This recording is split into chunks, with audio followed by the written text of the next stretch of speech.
doon naman yung mga kami natin Kalahari goat and bower goat. So yung plain white na goat, sila yung nag-produce ng pinaka highest class ng goat's milk.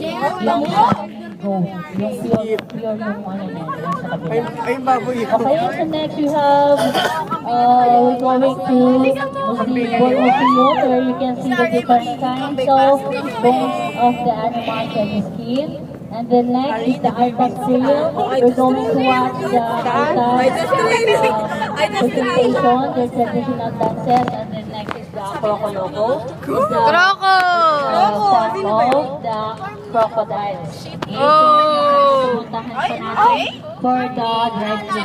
So after that, we're going to walk through park. It consists of Zubik Park and Serpentine. Okay, so get ready. We're going down again to the bus.